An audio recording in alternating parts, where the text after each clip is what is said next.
গল্পের বাক্সবাই রোমানানুপুর চ্যানেলে আমি রোমানানুপুর আপনাদের পড়ে শোনাচ্ছি আগাথা ক্রিস্টির লেখা মিস মার্পেলের গোয়েন্দা কাহিনী the body in the library.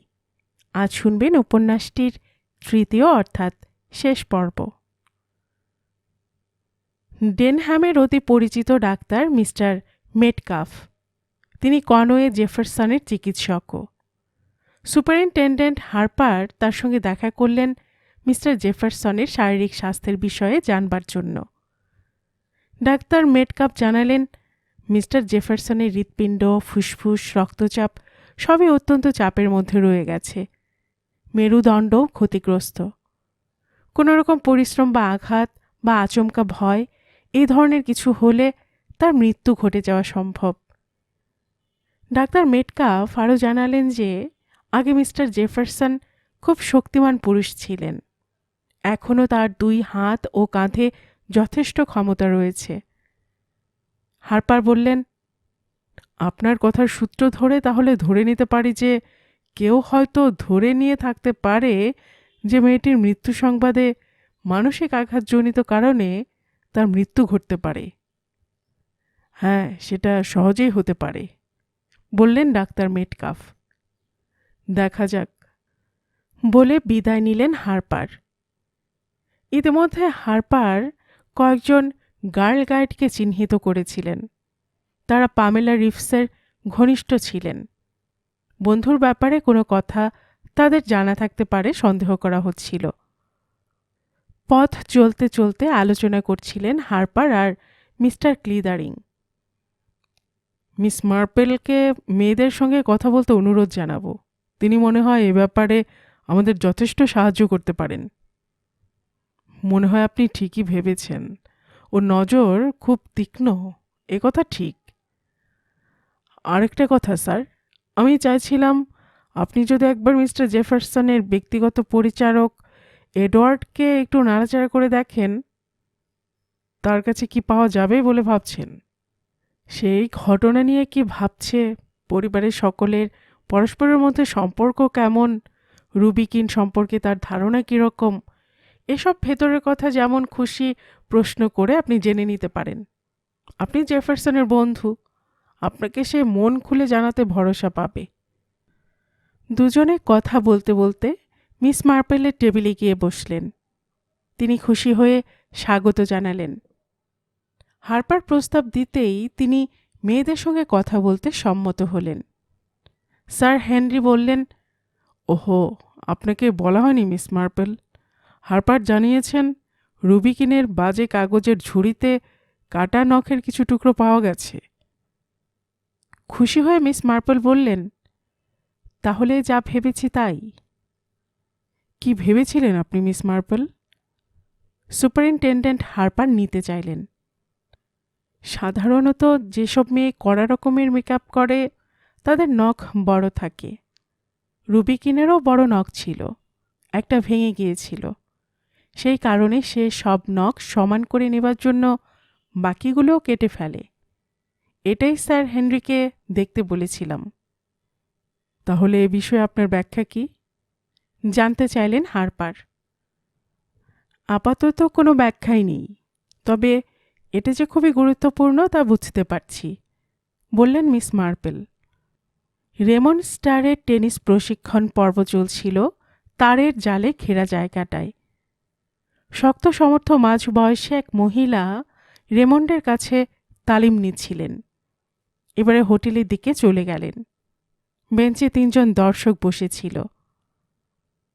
কাজটা বেশ একঘেয়ে, বললেন মিস মার্পেল। স্যার হেনরি রেমন্ডকে পর্যবেক্ষণ করছিলেন। কোনো জবাব দিলেন না। সুপারিনটেন্ডেন্ট হার্পার উঠে পড়লেন, বললেন, মিস মার্পেল, আমি এখন উঠি, আপনাকে 1 ঘন্টা পরে ডেকে নেব। বেশ, আমি তৈরি থাকব। হার্পার বিদায় নিলে রেমন্ড সামনে এসে বেঞ্চিতে বসল। রেমন্ড একজন নৃত্যশিল্পী আর পেশাদার টেনিস কোচ। তাকে লক্ষ্য করে স্যার হেনরি খুশি হতে পারলেন না। রেমন্ড, আপনার আসল নামটা কি? আচমকা প্রশ্ন করে বসলেন স্যার হেনরি। রামন আমার পেশাদারি নাম, যদিও নামটা দিয়েছিলেন আমার এক ঠাকুমা, তবে প্রথম নাম টমাস। বলে স্যার হেনরির দিকে তাকিয়ে জিজ্ঞেস করল, আপনি তো ডেভনশায়ারের মানুষ, তাই না স্যার? স্টেন? আমার আত্মীয় স্বজনরা ওই দিকে থাকতেন। আলশম্পটনে। আপনি কি আলশম্পটনের স্টারেদের কেউ? এ তো আমার জানা ছিল না। 300 বছর ওখানে আমাদের বাস। এখন অবশ্য আমার বড় ভাই নিউ ইয়র্কবাসী। র্যামন আমার পেশাদারি নাম, যদিও নামটা দিয়েছিলেন আমার এক ঠাকুমা, তবে প্রথম নাম টমাস। বলে স্যার হেনরির দিকে তাকিয়ে জিজ্ঞেস করল, আপনি তো ডেভনশায়ারের মানুষ, তাই না স্যার? স্টেন? আমার আত্মীয় স্বজনরা ওই দিকেই থাকতেন, আলশম্পটনে। আপনি কি আলশম্পটনের স্টারেদের কেউ? এ তো আমার জানা ছিল না। 300 বছর ওখানে আমাদের বাস। এখন অবশ্য আমার বড় ভাই নিউ ইয়র্কবাসী। আমাদের বাকিরা সবাই পৃথিবীর নানা প্রান্তে ছড়িয়ে ছিটিয়ে রয়েছি। একটু থেমে আবার বলল, আমি নাচ আর টেনিস খেলাটা জানতাম। সেই কাজই নিলাম রিভিয়েরাতে এক হোটেলে। সেখান থেকে চলে এলাম এখানে। মেয়েদের টেনিস খেলা শেখাতে হয়, তার সঙ্গে বড় মানুষের সুখী মেয়েদের সঙ্গে নাচা। এই হলো জীবন। আপনার সঙ্গে কথা বলে আনন্দ পেলাম, বললেন স্যার হেনরি। একটা কথা জিজ্ঞেস করার ছিল। রুবিকিন সম্পর্কে? দুঃখিত, এ ব্যাপারে সাহায্য করার মতো কিছুই আমি মেয়েটার সম্পর্কে জানি না। ব্যাপারটাতে কোনো মোটিভ আছে বলে আমার মনে হয় না। দুজন মানুষের মোটিভ ছিল, বললেন মিস মার্পেল। রুবিকিনের মৃত্যুতে সম্ভবত লাভবান হচ্ছেন মিসেস জেফারসন আর মিস্টার গ্যাস্কেল, প্রায় 50,000 পাউন্ড। না না, এ অবিশ্বাস্য। এই ঘটনায় ওদের হাত থাকতে পারে না। টাকা সবই সম্ভব করে তুলতে পারে, বললেন মিস মার্পেল। ঠিক এই সময়ে অ্যাডিলেড জেফারসন সেখানে উপস্থিত হলেন। তার সঙ্গে ছিলেন হুগো ম্যাকলিন। দেরি হয়ে গেল বলে ক্ষমা চেয়ে টেনিস কোর্টের দিকে চলে গেলেন মিস জেফারসন। তাকে অনুসরণ করল রেমন্ড। হুগো ম্যাকলিন বেঞ্চে বসে পড়লেন। তার দৃষ্টি টেনিস কোর্টে খেলায় ব্যস্ত দুটি সাদা মূর্তির দিকে। এই রেমন্ড লোকটা কে? পেশাদারেরা কেমন অদ্ভুত হয়, বললেন হুগো। ও হলো ডেভনশায়ার স্টারদের বংশধর, স্যার হেনরি বললেন।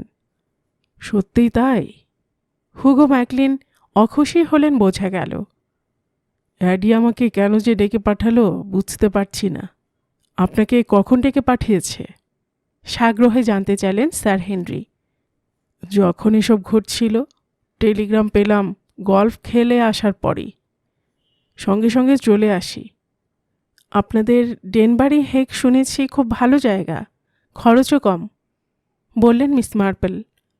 একদিন যেতে হবে ওখানে। যাবেন? হ্যাঁ, বেশ তো, বলে হুগো ম্যাকলিন উঠে পড়লেন। তারপর বিদায় নিয়ে চলে গেলেন। আমিও চলি, অনেক কাজ রয়েছে। এই তো মিসেস ব্যান্ট্রি আসছেন, আপনাকে সঙ্গ দেবেন। হাঁপাতে হাঁপাতে এসে পৌঁছলেন মিসেস ব্যান্ট্রি। পরিচারিকাদের সঙ্গে কথা বললাম, কিন্তু কিছুই জানতে পেলাম না। মেয়েটা যে বাইরের কারোর সঙ্গে প্রেম করত, হোটেলের কেউ সেটা জানতে পারেনি। ততক্ষণে টেনিস কোর্টের দিকে চোখ পড়েছে। অ্যাডি টেনিস ভালোই খেলে দেখছি। মিস্টার জেফারসন মারা গেলে উনি বেশ পয়সাওয়ালা মহিলা হয়ে যাবেন, বললেন মিস মার্পেল। জেন, তুমি এখনও রহস্যের কোনো কিনারা করতে পারলেন না। ভেবেছিলাম তুমি সঙ্গে সঙ্গে সব বুঝতে পারবে। মিসেস ব্যান্ট্রির গলায় অনুযোগ ঝরে পড়ল। প্রথমে বুঝতে পারিনি, এখন বুঝতে পারছি, বললেন মিস মার্পেল। রুবিকিনকে কে খুন করেছে এখন বুঝতে পেরেছ বলছ? হ্যাঁ, তা জানি। সে কে জেন? তোমাকে কেবল ইঙ্গিত দিতে পারি, তোমার পেটে কথা থাকে না ডলি। কিন্তু আমি যে এটা জানার জন্যই ডেনমাউথে এসেছি জেন, তাকে একা বাড়িতে রেখে আসতে হয়েছে। আমি তা জানি ডলি। আর তোমার মতো আমিও একই কারণে এখানে এসেছি।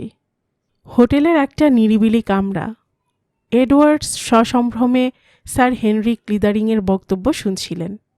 তুমি তো জানো এডওয়ার্ডস, এখানে দুর্ঘটনা ঘটে যাবার পরে তোমার মনিব আমাকে ডেকে পাঠিয়েছেন, এই রহস্য ভেদ করার অনুরোধ জানিয়েছেন। আমি আগে স্কটল্যান্ড ইয়ার্ডে পুলিশ কমিশনার ছিলাম। আমার বুদ্ধি আর অভিজ্ঞতার উপর নির্ভর করে আছেন তিনি। মৃত মেয়েটির মৃত্যু সম্পর্কে আসল সূত্রগুলো তুমি নিশ্চয়ই বুঝতে পেরেছ। মেয়েটিকে মিস্টার জেফারসন দত্তক নেবার কথা ভেবেছিলেন, কিন্তু ওরা দুজন, মিস্টার গ্যাসকেল আর মিসেস জেফারসন, এদের ঘোরতর আপত্তি ছিল ব্যাপারটাতে। এখন আমার ধারণা ভেতরে খবরাখবর যা তোমারই তো জানা সম্ভব। একজন পুলিশ হিসেবে নয়, তোমার মনিবের হিতাকাঙ্ক্ষী একজন বন্ধু হিসেবে আমি সব জানতে চাইছি। তুমি আমাকে নির্ভয়ে সব বলো। এডওয়ার্ডস 2 মিনিট চুপ করে থাকলো, পরে বলল, আমি অনেক দিন মিস্টার জেফারসনের কাছে রয়েছি। তার ভালো মন্দ দুটো দিকেই আমার জানা আছে। আমি দেখেছি সবচেয়ে যেটা পছন্দ করতে পারেন না তা হলো তাকে ঠকানোর চেষ্টা। কোনো বিশেষ কারণে কথা বলছো? হ্যাঁ স্যার, যে মেয়েটাকে মিস্টার জেফারসন দত্তক নেবেন মনস্থ করেছিলেন সে তার যোগ্য ছিল না। মিস্টার জেফারসনের প্রতি তার কণামাত্র টান ছিল না। মিসেস জেফারসনও যথেষ্ট সহানুভূতি পেয়ে এসেছেন তার কাছ থেকে, কিন্তু তিনিও গত গ্রীষ্মকাল থেকে কেমন যেন বদলে যেতে শুরু করেছেন। মিস্টার জেফারসন সেটা লক্ষ্য করে মনে খুবই আঘাত পেয়েছিলেন, আর মিস্টার মার্ককেও তিনি কখনো ভালো চোখে দেখেননি। তা সত্ত্বেও তিনি তাকে কাছে রেখেছিলেন? হ্যাঁ স্যার, সবই ওই মেয়ে রেজামন্ডের জন্য। মেয়েকে তিনি চোখের মনির মতো ভালোবাসতেন। মিসেস জেফারসন যদি বিয়ে করতেন, তিনি সেটাও মেনে নিতে পারতেন না, কেবল ওই মেয়েটির প্রতি একটু টান অনুভব করতেন। তুমি তাহলে বলছো রুবিকিন খুবই মতলববাজ ছিল? আসলে অল্প বয়স, তেমন অভিজ্ঞতা ছিল না। আচ্ছা, মেয়েটি সম্পর্কে পরিবারে কোনো রকম আলোচনা হয়েছিল? কোনো আলোচনা হতো না। মিস্টার জেফারসন তার মনোভাব পরিষ্কারভাবে জানিয়ে দিয়েছিলেন। মেয়েটির মনোভাব কেমন ছিল? আমার মনে হয়েছিল সে খুবই খুশি। একটা ঘটনার কথা মনে পড়ছে স্যার। বেশ তো, বলো শুনি। এর মধ্যে তেমন কিছু সম্ভবত নেই। একদিন মেয়েটি তার ব্যাগ খুলবার সময় একটা ফটো পড়ে গিয়েছিল। ফটোটা একজন তরুণের ছিল স্যার। মিস্টার জেফারসন খুবই বুদ্ধিমান। তিনি বেশ রেগে গিয়েছিলেন মেয়েটির কৈফিয়ত শুনে। সে বলেছিল তরুণটিকে চেনে না। পরে বলেছিল মাঝে মাঝে এখানে আসে, তার সঙ্গে 2-1 বার নেচেছে, নামধাম জানে না।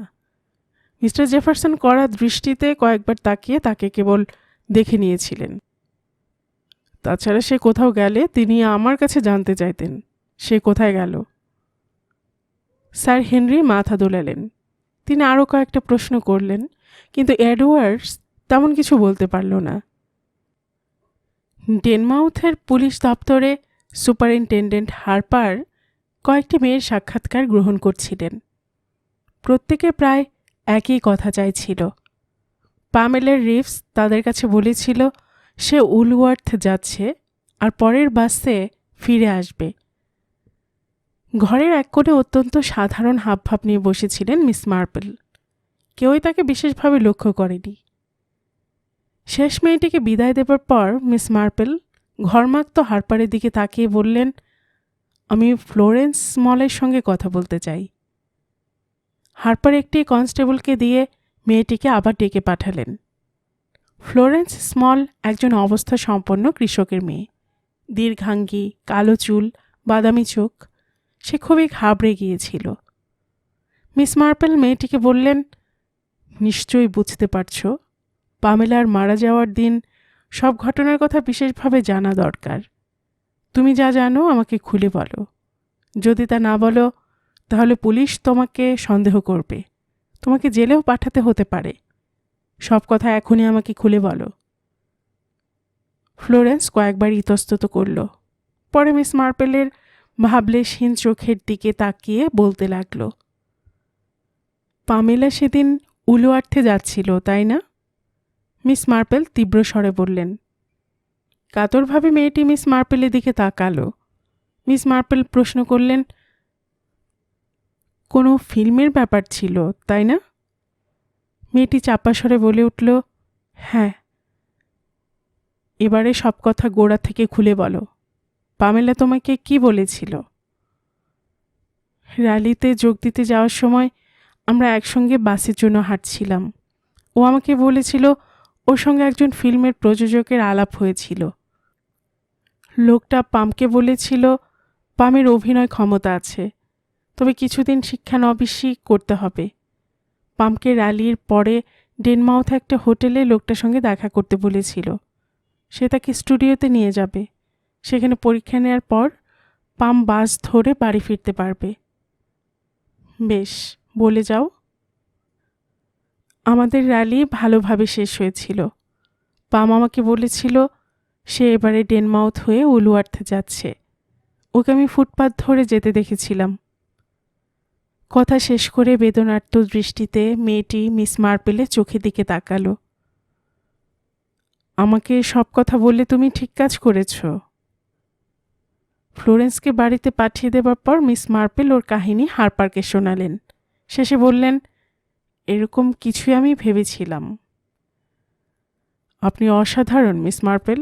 কি করে যে এতগুলো মেয়ের মধ্যে ওই মেয়েটিকে বেছে নিলেন ভেবে পাচ্ছি না। লেনভিল স্টুডিও বললেন, তাই না? কোনো উত্তর না দিয়ে মিস মার্পেল উঠে দাঁড়ালেন। এবারে উঠি, এখনই হোটেলে ফিরে যেতে হবে। মিস মার্পেলের বাগানের পাশের গির্জার যাজক ভদ্রলোকের স্ত্রী গ্রিসেলডার সঙ্গে দেখা করলেন মিস মার্পেল। গ্রিসেলডা, একটা রসিদ বই টাকা তোলার জন্য দাও। ছেলে সামলাচ্ছিল গ্রিসেলডা। হেসে বলল, নিশ্চয়ই কোনো মতলব এঁটেছেন। ব্যাপার কি আমাকে বলবেন না? পরে বলবো, এখন ব্যস্ততা রয়েছে। চাঁদা তোলার একখানা রসিদ বই নিয়ে মিস মার্পেল গ্রামের পথ ধরে এগিয়ে চললেন। চৌমাথা থেকে বাঁ দিক ঘুরে ব্লু বোর্ড পেরিয়ে চার্চওয়ার্থে মিস্টার বুকারের নতুন বাড়ির দরজায় এসে দাঁড়ালেন। দরজা খুলে দিল স্বর্ণকেশে এক তরুণী, ডিনালি। তার দেহে ধূসর রঙের স্ল্যাক্স আর হালকা সবুজ জাম্পার। 1 মিনিট একটু ভেতর আসতে পারি? বলতে বলতে ভেতরে ঢুকে পড়লেন মিস মার্পেল। অশেষ ধন্যবাদ। একটা বেতের চেয়ারে বসে পড়লেন মিস মার্পেল। আমি এসেছিলাম সামান্য কিছু চাঁদার জন্য। সামনের বুধবার গির্জায় কিছু হাতের কাজ বিক্রি হবে। ওফ, আমি সামান্য 8 ক্রাউন চাঁদা দিতে পারবেন না? ডিনলি তার হাত ব্যাগ খুঁজতে লাগল। মিস মার্পেল তীক্ষ্ণ দৃষ্টিতে দ্রুত ঘরের চারপাশ জরিপ করে নিলেন। আপনার চুল্লির সামনে কোনো কার্পেট নেই দেখছি, অন্তরঙ্গ স্বরে বললেন মিস মার্পেল। অবাক হয়ে ঘুরে তাকালো ডিনালি। বৃদ্ধা যে তাকে খুঁটিয়ে দেখছে বুঝতে পারল। এটা কিন্তু বিপজ্জনক। আগুনের ফুলকি ছিটকে পড়তে পারে, বললেন মিস মার্পেল। ডিনালি মিষ্টি করে বললেন, কোথায় যে রাখা আছে জানি না, এই নিন। সে ব্যাগ থেকে 8 ক্রাউন বার করে বাড়িয়ে ধরল। অসংখ্য ধন্যবাদ। মিস মার্পেল বই খুললেন। কি নাম লিখব? লিখুন মিস ডিনালি। এ বাড়ি তো মিস্টার বেসিল ব্লেকের বলে শুনেছি। হ্যাঁ, আর আমি মিস ডিনালি। স্বামীর সঙ্গে রয়েছেন অথচ কুমারী নাম বলছেন। এখানকার গ্রামীণ জীবনে ওটা ব্যবহার না করাই ভালো। আপনি কিভাবে জানলেন আমরা বিবাহিত? আপনি নিশ্চয়ই সমারসেট হাউসে যাননি। Somerset house? ওফ না, তবে আন্দাজ করতে কষ্ট হয়নি। কিন্তু জানেন তো, গ্রামে সহজেই নানা কথা রটনা হয়ে যায়। আপনাদের মধ্যে যে ধরনের ঝগড়াঝাটি হয়েছিল সেটা অবৈধ সম্পর্কের ক্ষেত্রে বেমানান। তারা ঝগড়া করতে সাহস পায় না। বিবাহিত স্বামী স্ত্রীর মধ্যেই প্রথম দিকে এই ঝগড়াঝাটি বেশ উপভোগ্য হয়। হ্যাঁ, ডিনালি বলতে গিয়ে হেসে ফেললেন। সে বসে বলল, আপনি অসাধারণ,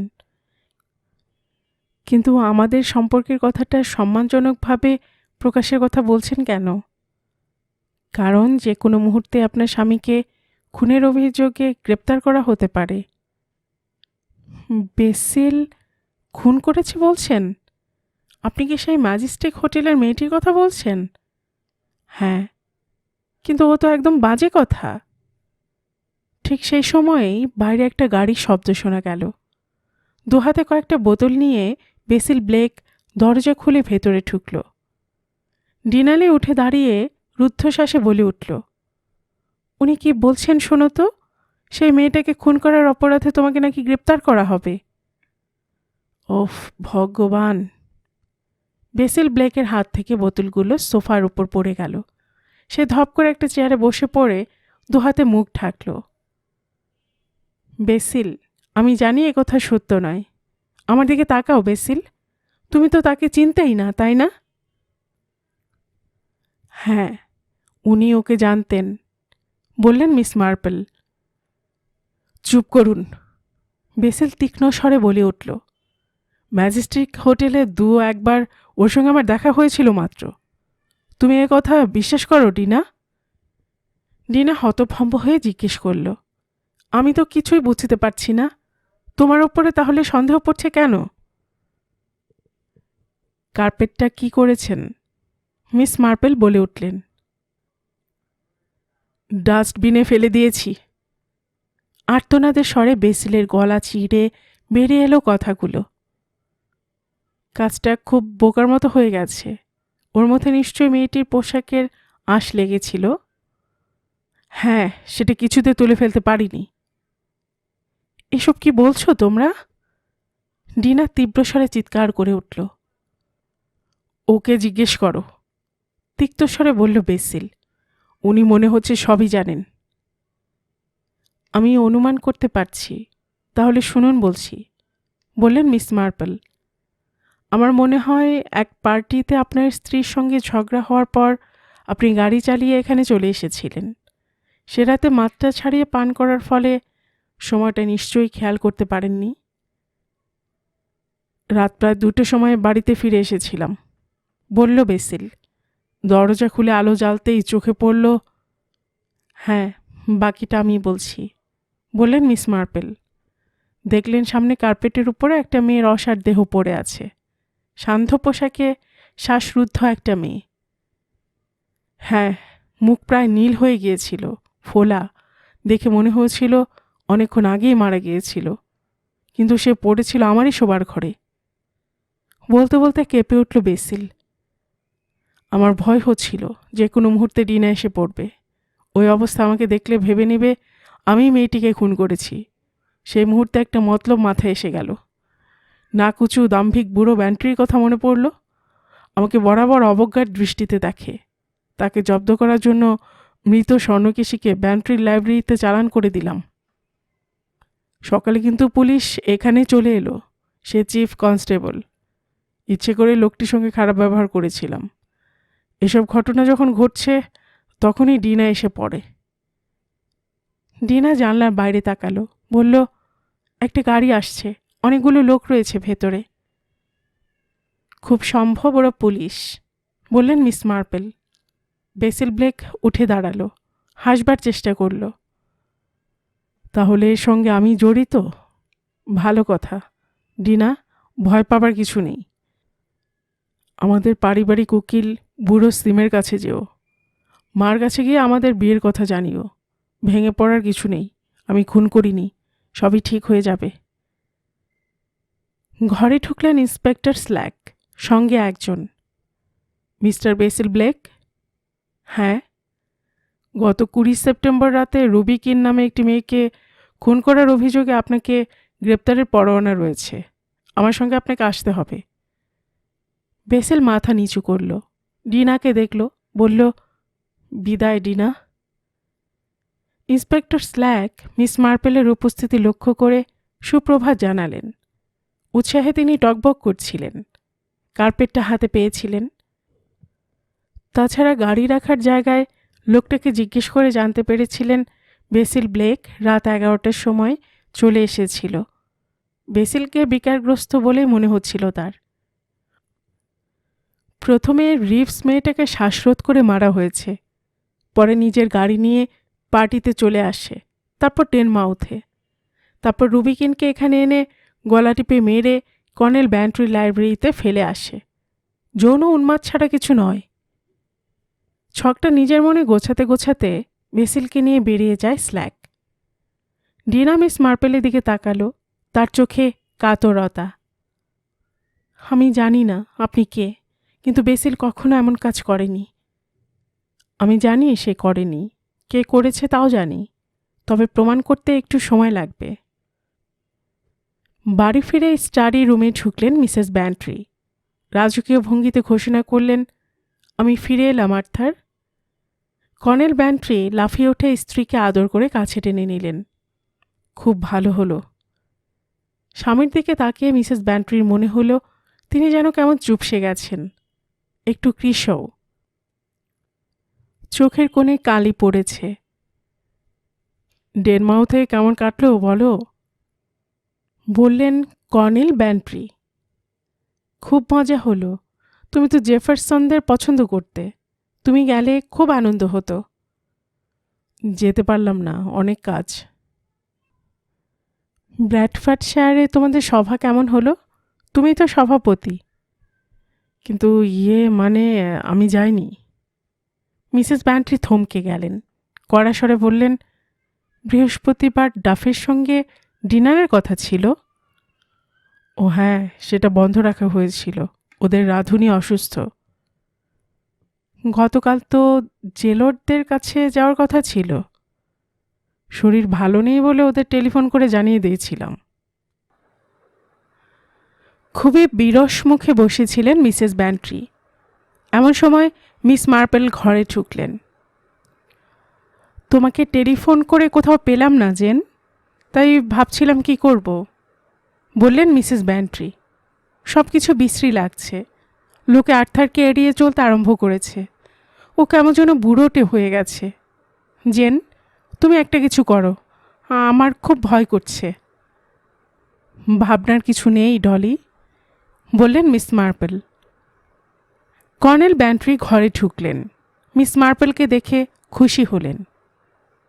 একটা খবর দিতে এলাম, বললেন মিস মার্পেল। রুবিকিনের হত্যাকারী হিসেবে বেসিল ব্লেককে পুলিশ গ্রেপ্তার করেছে, তবে সে খুন করেনি। সে লাশটাকে আপনার লাইব্রেরিতে এনে রেখেছিল। একদম বাজে কথা, নিশ্চয় খুন করেছে, বললেন কর্নেল ব্যান্ট্রি। সে মেয়েটির মৃতদেহ তার কটেজেই দেখতে পায়। গল্পটা পুলিশ বিশ্বাস করল। ভালো মানুষ হলে তো সঙ্গে সঙ্গে পুলিশকে জানানো উচিত ছিল। ঠিকই বলেছেন, বললেন মিস মার্পেল, কিন্তু সবার স্নায়ু তো আপনার মতো দৃঢ় নয়। আজকালকার তরুণ প্রজন্ম একেবারেই আলাদা। একটু থেমে তিনি পরে বললেন, বেসিলের সম্পর্কে অনেক কথাই আমি শুনেছি। ছেলেটি 18 বছর বয়সে এআরপির হয়ে কাজ করেছে। একবার একটা জ্বলন্ত বাড়িতে ঢুকে 4টি শিশুকে পরপর উদ্ধার করেছিল। এরপর একটা কুকুরকে বাঁচাতে জ্বলন্ত বাড়িটাতে ঢুকেছিল। সবাই ওকে বারণ করেছিল। বাড়িটা ওর উপরে ভেঙে পড়ে। ওকে উদ্ধার করা হয়েছিল। বুকে চোট লেগেছিল, বহুদিন শয্যাশায়ী ছিল। এরপরে সে নকশা আঁকার কাজে হাত দিয়েছিল। ও, অসাধারণ, কর্নেল লজ্জিত স্বরে বললেন। আমি এত সব জানতাম না। বেসিল এসব বলে বেড়ায় না, বললেন মিস মার্পেল। এটাই উপযুক্ত কাজ। ছেলেটা দেখছি যা ভাবছিলাম তা নয়। না জেনে শুনে হঠাৎ কিছু ভেবে নেওয়া ঠিক কাজ হয়নি। যাই হোক, এটা খুবই দুর্বোধ্য ঠেকছে। আমার উপরও কেন খুনের দায় চাপিয়ে দেওয়ার চেষ্টা করেছিল। আমার মনে হয় সে ঠিক এভাবে ব্যাপারটাকে ভাবতে চায়নি, বললেন মিস মার্পেল। নেশাগ্রস্ত অবস্থায় ব্যাপারটাকে একটা তামাশা বলে মনে করেছিল আমার ধারণা। নেশাগ্রস্ত অবস্থায় কিছু করে থাকলে অবশ্য তাকে দোষ দেওয়া যায় না। আপনি বিশ্বাস করেন না সে খুন করেছিল? সে খুন করেনি, এ ব্যাপারে আমি নিশ্চিত। কে করেছে সে বিষয়ে কোনো মিস মার্পেল মাথা নেড়ে সায় দিলেন। জেন, তুমি বাঁচালে। আমি জানতাম তুমিই পারবে। উচ্ছ্বসিত হয়ে উঠলেন মিসেস ব্যান্ট্রি। তাহলে খুনি কে? এই জন্যই আপনার সাহায্য দরকার। আমরা যদি সামারসেট হাউসে যাই তাহলে সেটা পরিষ্কারভাবে জেনে যেতে পারবো। স্যার হেনরির মুখ গম্ভীর হলো। তিনি বললেন, ব্যাপারটা আমার ভালো লাগছে না। আমি জানি আপনার কাছে এটা নীতিসম্মত বলে মনে হবে না, তবে অন্তত নিশ্চিত হয়ে নেবার পক্ষে এটা না করে উপায় নেই। মিস্টার জেফারসন যদি রাজি হন তাহলে হারপারকেও তো সঙ্গে নিতে হয়। না, তার পক্ষে বেশি জেনে ফেলা ঠিক হবে না, তবে আপনি খানিকটা ইঙ্গিত দিয়ে রাখতে পারেন, যেমন কোনো বিশেষ ব্যক্তির উপর নজর রাখা বা ওই রকম একটা কিছু। হ্যাঁ, এটা করা চলতে পারে, স্যার হেনরি বললেন ধীরে ধীরে। আপনি কি আমাকে কোনো ইঙ্গিত করতে চাইছেন sir? Superintendent Harper sir Henry ক্লিদারিংকে সসম্ভ্রমে জিজ্ঞেস করলেন। আমার বন্ধু আপনাকে যেটুকু জানাতে বলেছেন আপনাকে আমি শুধু সেটুকুই জানাচ্ছি। এর মধ্যে গোপনীয়তা কিছু নেই। তিনি আগামীকাল ডেনমাউথে একজন সলিসিটরের কাছে যাচ্ছেন। একটা নতুন উইল করার ইচ্ছে তার। হারপারের ভ্রু কুঁচকে উঠল। তিনি বললেন, মিস্টার কনওয়ে জেফারসন একথা কি তার জামাতা ও পুত্রবধূকে জানিয়েছেন? আজ সন্ধ্যায় কথাটা জানাবেন। বুঝলাম, হারপার চিন্তিতভাবে বললেন। তাহলে বেসিল ব্লেকের অপরাধ সম্পর্কে আপনি নিশ্চিত নন স্যার? আপনি নিজে নিশ্চিত নিশ্চয়ই? মিস মার্পেল তিনিও কি নিশ্চিত? একটু থেমে তিনি আবার বললেন, আপনি সব ব্যাপার আমার হাতে ছেড়ে দিন স্যার। কয়েকজন লোককে লাগিয়ে রাখবো। নতুন করে আর কোনো ঘটনা আমি ঘটতে দেব না। আর একটা কথা, স্যার হেনরি এক টুকরো কাগজ টেবিলের উপর এগিয়ে ধরে বললেন, এই কাগজটা দেখে নাও। কাগজটার উপর চোখ বুলিয়েই হারপারের মুখভাব বদলে গেল। তিনি উচ্ছ্বসিত কণ্ঠে বলে উঠলেন, এই ব্যাপার? তাহলে গোটা ব্যাপারটা অন্যরকম দাঁড়িয়ে গেল। এটা খুঁজে বের করলেন কি করে? বিয়ের ব্যাপারে মেয়েদের আগ্রহের কথাটা তো তোমার অজানা নয়। তার উপরে স্যার বয়স্কা অবিবাহিত স্ত্রী লোক। স্যার হেনরি নিচে নেমে এসে পোর্টারের কাছে খোঁজ নিলেন মিস্টার গ্যাসকেলের। সে জানালো, তিনি তো এইমাত্র গাড়ি নিয়ে বেরিয়ে গেলেন, লন্ডন যাবেন। Mrs Jefferson? তিনিও একটু আগে শুতে গেলেন। লাউঞ্জ আর বলরুমের দিকে একবার তাকিয়ে নিলেন স্যার হেনরি। বলরুমে নাচ গান চলছে। শুতে যাওয়ার সময় হয়ে গিয়েছিল। স্যার হেনরি উপরে উঠে গেলেন। রাত তখন 3টে। নিস্তব্ধ চরাচর। শান্ত সমুদ্রের বুকে লুটোপুটি খাচ্ছে চাঁদের আলো। কনওয়ে জেফারসনের শোবার ঘর থেকে তার চাপা শ্বাস প্রশ্বাসের শব্দ শোনা যাচ্ছিল। বালিশে পিঠ রেখে উঁচু হয়ে শুয়েছিলেন তিনি। বাইরে বাতাসের বেগ কমে এসেছিল, তবু একসময় জানালার পর্দা নড়ে উঠল। কয়েক মুহূর্ত পরেই সামান্য ফাঁক হলো পর্দা। তার আড়ালে চাঁদের আলো আধারিতে দেখা গেল একটা অস্পষ্ট ছায়ামূর্তি। পর্দা আবার যেমনকার তেমনি হয়ে গেল। চারপাশে অখণ্ড নিস্তব্ধতা। ঘরের ভেতরে সন্তর্পণে একজন আগন্তুক নড়ে চড়ে উঠল। নিঃশব্দে পা ফেলে বিছানার দিকে এগিয়ে চলেছে। বালিশের উপরে গভীর শ্বাস প্রশ্বাসের শব্দ তবু থামল না। মিস্টার জেফারসন তৈরি হয়েছিলেন। বুড়া আঙুল আর তর্জনী দিয়ে চামড়ার কিছু অংশ টেনে ধরলেই হয় এখন। অপর হাতে ধরা হাইপোডার্মিক সিরিঞ্জটা কাজে লাগাতে পারবেন। ঠিক এমনি সময় অন্ধকারের ভেতর থেকে একটা হাত বেরিয়ে এসে সিরিঞ্জ ধরে রাখা হাতটা চেপে ধরল। অন্য হাত তার দেহটা সবলে জাপটে ধরল। অন্ধকারের ভেতরে ভাবলেশহীন একটা কণ্ঠস্বর জেগে উঠল, না, এ কাজ করতে দেব না, চুচটা আমার চাই। দপ করে আলো জ্বলে উঠল। ঠিক সেই মুহূর্তে বালিশে পিঠ রেখে জেগে থাকা মিস্টার জেফারসন দেখতে পেলেন তার সামনে দাঁড়িয়ে রুবিকিনের হত্যাকারী। আপনার তদন্তের কৌশলটা আমাদের জানতে ইচ্ছে করছে মিস মার্পেল। সবার প্রথমে কথা বললেন স্যার হেনরি ক্লিদারিং। আমার জানার আগ্রহ হচ্ছে প্রথম কিভাবে আপনি সন্দেহ করতে শুরু করলেন? বললেন সুপারিনটেনডেন্ট হারপার। এবারেও আপনি বাজিমাত করলেন মিস মার্পেল। আপনি সত্যি অসাধারণ। গোড়া থেকে সব কথা আমরা শুনতে চাই, বললেন কর্নেল মেলচেট। মুহূর্তের জন্য মুখ লাল হয়ে উঠলেও সচেতনভাবে সামলে নিলেন মিস মার্পেল। সপ্রতিভ কণ্ঠে তিনি বললেন, আমার পদ্ধতির কথা শুনলে আপনাদের সকলেরই খুবই অপেশাদার সুলভ বলে মনে হবে। আসলে কি জানেন, বেশিরভাগ মানুষই, এমনকি পুলিশও সরলভাবে সব কিছু বিশ্বাস করে নেয়। আমি কিন্তু উল্টো। পাপে ভরা পৃথিবীর কোনো কিছুই আমি নিজে যাচাই না করে কখনো বিশ্বাস করি না। এটাই সঠিক মনোভাব, বললেন স্যার হেনরি। একেবারে গোড়া থেকেই এই ঘটনার কয়েকটা বিষয় ঠিক বলে ভেবে নেওয়া হয়েছিল, বললেন মিস মার্পেল। কিন্তু এই ঘটনাগুলো আমি ভিন্ন দৃষ্টিকোণ থেকে দেখেছিলাম। নিহত মেয়েটির বয়স খুবই অল্প ছিল। দাঁতে নখ কাটার অভ্যেস ছিল তার। লক্ষ্য করেছিলাম তার দাঁত একটু বাইরে ঠেলে বেরিয়ে থাকত। ছেলেবেলা থেকে দাঁতে নখ কাটার অভ্যেস বন্ধ করতে না পারলে সহজে দূর করা যায় না। এত অল্প বয়সে একটা মেয়ের মৃত্যু খুবই দুঃখজনক। বুঝতে পেরেছিলাম শয়তান চরিত্রের লোক ছাড়া এমন নৃশংস কাজ কারো পক্ষে সম্ভব নয়। ব্যাপারটা শুরু থেকে ছিল বড় গোলমেলে। মৃতদেহটা পাওয়া গিয়েছিল কর্নেল ব্যান্ট্রির লাইব্রেরি ঘরে। যোগাযোগ ভেবে নেওয়া খুবই কঠিন। আসলে ব্যাপারটা ওলটপালট হয়ে গিয়েছিল, তাই এমন গোলমেলে হয়ে উঠেছিল। আসল মতলবটা ছিল মৃতদেহটার দায় বেসিল ব্লেকের কাঁধে চাপিয়ে দেওয়া। অনেক দিক থেকে তাকে ফাঁসানো যেত, কিন্তু সে মৃতদেহটা কর্নেল ব্যান্ট্রির লাইব্রেরিতে চালান করে দিয়েছিল।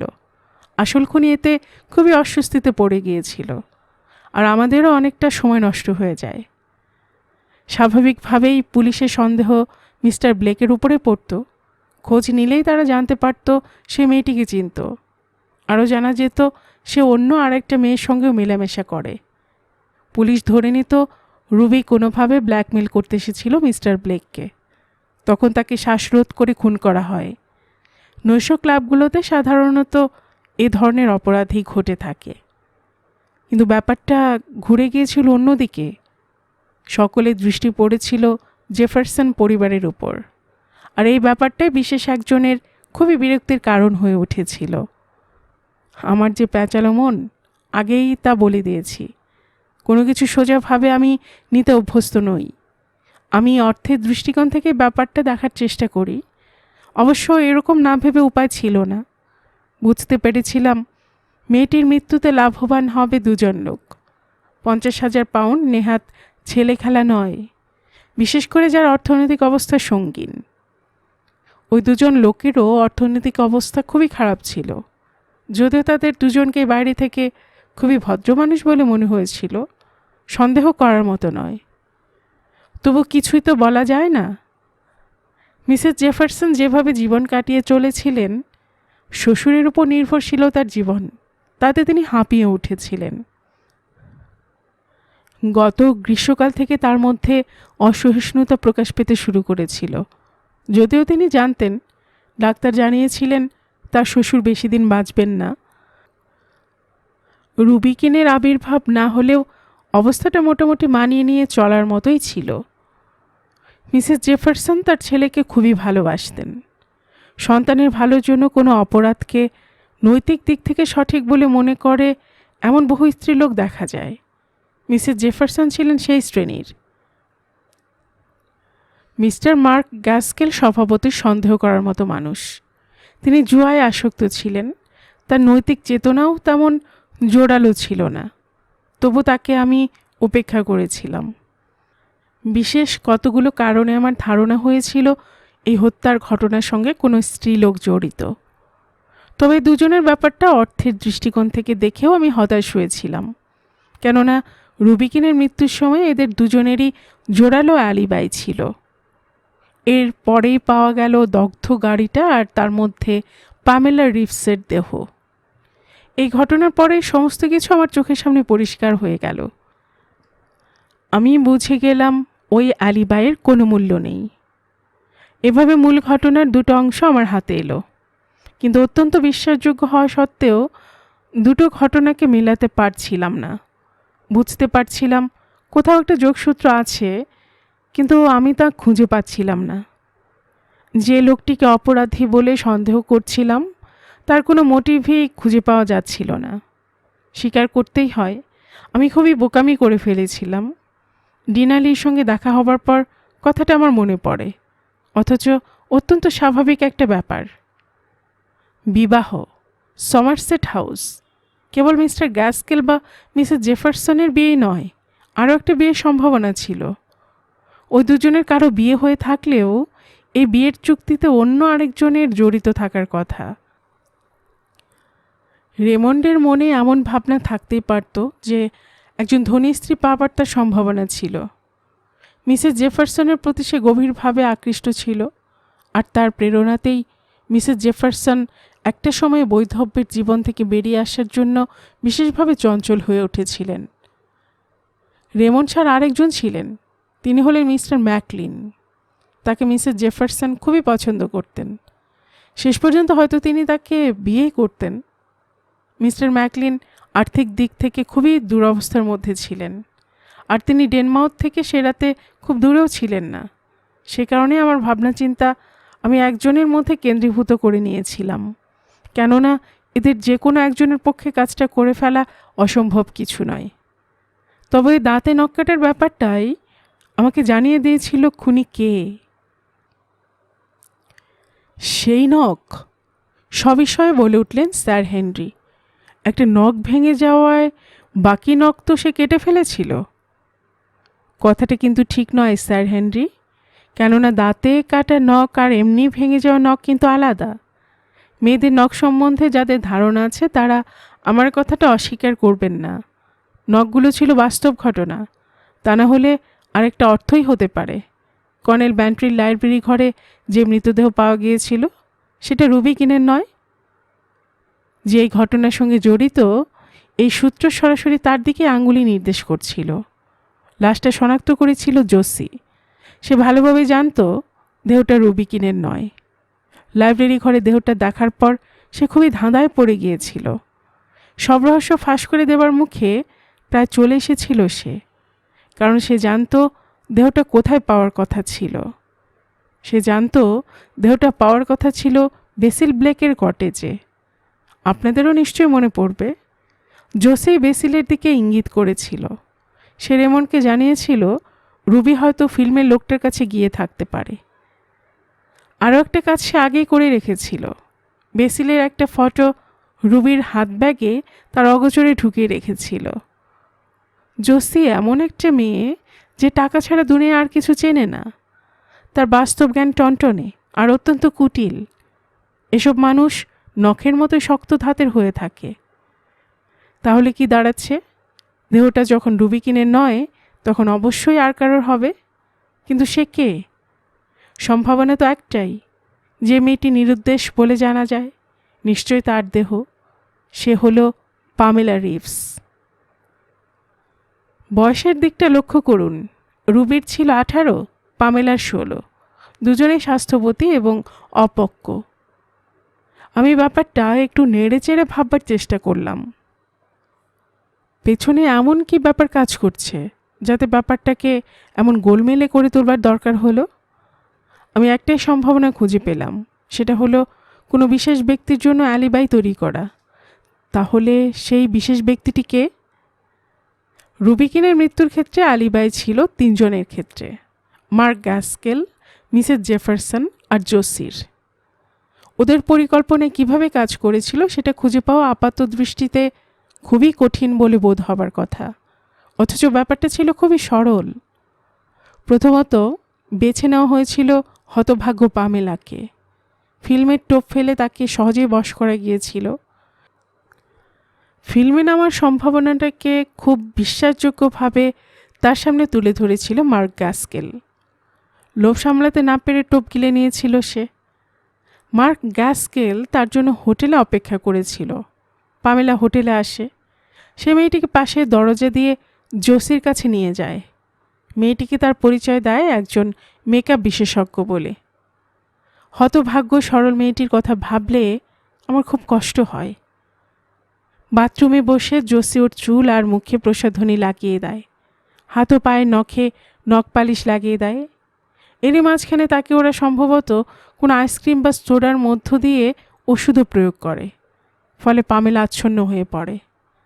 শুনেছি হোটেলের ঘরগুলো সপ্তাহে একবার মাত্র সাফ করা হয়। এই সুযোগটা ওরা নিয়েছিল। পাশের কোনো খালি কামরাতেই তারা পামেলাকে রেখে দেয়। ডিনারের পর মার্ক গ্যাসকেল তার গাড়ি নিয়ে বেরিয়ে গিয়েছিল। সে জানিয়েছিল সমুদ্রের দিকে যাচ্ছে। সেই সময় সে পামেলার দেহ মিস্টার ব্লেকের কটেজে নিয়ে যায়। গাড়িতে তুলবার আগেই রুবির একটা পুরনো পোশাক পামেলাকে পরিয়ে নিয়েছিল। তখনও সে মারা যায়নি, অজ্ঞান হয়েছিল। তারপর কটেজে চুল্লির সামনে কার্পেটের উপর নামিয়ে দেয়। তারপর পামেলার ফ্রকের বেল্ট দিয়ে সে তাকে শ্বাসরোধ করে খুন করে। স্বস্তির বিষয় যে এই নৃশংস কাজটা বেচারি মেয়েটা টের পায়নি। ওই নিষ্ঠুর লোকটা মার্ক গ্যাসকেল ওকে ফাঁসের দড়িতে ঝুলতে না দেখলে আমার শান্তি হবে না। রাত 10টার মধ্যে সমস্ত কাজ সারা হয়ে গিয়েছিল। মিস্টার ব্লেকের কটেজ থেকে বেরিয়ে সে দ্রুত গাড়ি হাঁকিয়ে হোটেলে ফিরে আসে। সেই সময় রুবিকিন রেমন্ডের সঙ্গে নাচছিল। মেয়েটা সবসময় জোসি যেভাবে বলতো তাই মেনে চলতে অভ্যস্ত ছিল। আমার ধারণা জোসি আগেই তাকে কিছু বলে রেখেছিল। সেই মতোই সে নাচের শেষে পোশাক বদলে জোসির ঘরে চলে এসেছিল। তাকেও মাদক প্রয়োগ করা হয়েছিল, যার ফলে দেখা গেছে তরুণ বার্টলেটের সঙ্গে কথা বলার সময় সে হাই তুলছিল। রেমন্ড জোসিকে জানিয়েছিল রুবিকে কোথাও খুঁজে পাচ্ছে না। এদিকে রাতের দ্বিতীয় নাচের সময় হয়ে এসেছিল। জোসি রেমন্ডকে নিয়ে ওকে খুঁজতে আসে। রুবির ঘরে অনুসন্ধান করা হয়। তবে রুবির ঘরে ঢুকেছিল জোসি নিজে, আর কেউ না। সম্ভবত সেই সময় সে মেয়েটিকে শেষ করে। হয় ইঞ্জেকশন দিয়েছে, নয়তো মাথায় আঘাত করে। এরপর নিচে গিয়ে জোসি রেমন্ডকে বলে রুবির বদলে সেই তার সঙ্গে নাচবে, এবং দুজনেই নাচে অংশ নেয়। তারপর শুতে যায়। রুবির দেহ সেভাবেই পড়েছিল। ভোরে উঠে জোসি রুবিকে পামেলার পোশাক পরিয়ে দেয়। পাশের সিঁড়ি দিয়ে তাকে বাইরে নিয়ে যায়। জোসির বয়স কম, স্বাস্থ্যবতী, কাজটা করতে তার কোনো অসুবিধা হয়নি। এরপর সে বার্টলেটের গাড়ি নিয়ে 2 মাইল দূরে খনির দিকে চলে যায়। গাড়ির গায়ে পেট্রোল ঢেলে আগুন ধরিয়ে দেয়। এরপর সে আবার হোটেলে ফিরে আসে। সকলে মন্ত্রমুগ্ধের মতো শুনছিলেন মিস মার্পেলের ব্যাখ্যা।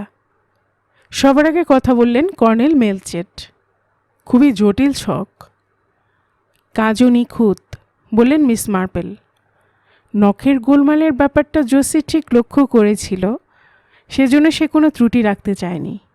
রুবির একটা নখ ভেঙে শালের উপর লাগিয়ে রেখেছিল, যাতে পরে দরকার হলে বলতে পারে রুবি তার সব নখ কেটে ফেলেছে। হ্যাঁ, সব দিকে সতর্ক নজর ছিল। হারপার বললেন, আপনি যে প্রমাণ পেয়েছিলেন তা ছিল কোনো স্কুলের মেয়ের কামড়ানো নখ। মার্ক গ্যাসকেল বেশি কথা বলে। রুবি সম্পর্কে সে বলেছিল তার দাঁত ভেতরে ঢোকানো। কিন্তু কর্নেল ব্যান্ট্রির লাইব্রেরিতে যে মৃতদেহ পাওয়া যায় তার দাঁত ছিল উঁচু, বাইরে ঠেলে বেরিয়ে আসা। কর্নেল জেফারসন গম্ভীর হয়ে বসেছিলেন। বললেন, শেষের ওই নাটকের দৃশ্যটাও নিশ্চয়ই আপনারই কল্পনাপ্রসূত মিস মার্পেল। তা বলতে পারেন। সম্পূর্ণ নিশ্চিত হবার জন্যই পরিকল্পনাটা নিতে হয়েছিল। ব্যাপারটা হলো, আপনি একটা নতুন উইল করতে চলেছেন। এই কথা এরা দুজন যখনই শুনল, বুঝতে পারল তার আগেই একটা কিছু করা দরকার। তাদের দরকার টাকার জন্য ইতিমধ্যে 2টো খুন করা হয়েছিল। প্রয়োজনে 3য় খুনটি করবার জন্য তারা পিছপা ছিল না। মার্কে ঝামেলার বাইরে রাখার দরকার ছিল নানা কারণেই। তাই আলিবাই তৈরি করার উদ্দেশ্যে সে লন্ডনে চলে গিয়েছিল। সেখানে সে বন্ধুদের সঙ্গে রেস্তোরাঁয় ডিনার খায়, পরে নৈশ ক্লাবেও যায়। কাজটা করার দায়িত্ব ছিল জোসির, মিস্টার জেফারসনের মৃত্যু ঘটানো। রুবির মৃত্যুর দায় তখনও তারা বেসিলের উপরে চাপাতে চাইছিল। তাই তাদের প্রমাণ করা দরকার ছিল মিস্টার জেফারসনের মৃত্যুটা হয়েছে হার্ট ফেল করে। সুপারিনটেন্ডেন্টের কাছে শুনলাম সিরিঞ্জে ডিজিটালিস্ট ছিল। এরকম অবস্থায় মৃত্যুকে যে কোনো ডাক্তারই হার্টের গোলমাল বলে রায় দিতেন। ইতিমধ্যে জোসি ব্যালকনিতে একটা পাথরের বল আলগা করে রেখেছিল। তার উদ্দেশ্য ছিল সেটা পরে মাটিতে আছড়ে ফেলে আচমকা কোনো শব্দ তৈরি করা। সকলে ধরে নিত সেই প্রচণ্ড শব্দের ধাক্কাতেই মিস্টার জেফারসনের মৃত্যু ঘটেছে। ওফ, বিশ্বাস করা যায় না, একেবারে জ্যান্ত শয়তান, বললেন মেলচেট। তাহলে তৃতীয় মৃত্যুটা বলছেন হতো কনওয়ে জেফারসন, বললেন স্যার হেনরি। ওফ না, বললেন মিস মার্পল, আমি বলেছিলাম বেসিল ব্লেকের কথা। তাকে ফাঁসিতে ঝুলাবার জন্য ওরা উঠে পড়ে লেগেছিল। গল্পের বাক্সবাই রোমান অ্যান্ড নূপুর চ্যানেলে এতক্ষণ আপনারা শুনছিলেন আগাথা ক্রিস্টির লেখা মিস মার্পলের গোয়েন্দা কাহিনী the body in the library এর তৃতীয় ও শেষ পর্ব। আর এতক্ষণ গল্প পড়ে শোনাচ্ছিলাম আমি রোমান অ্যান্ড নূপুর।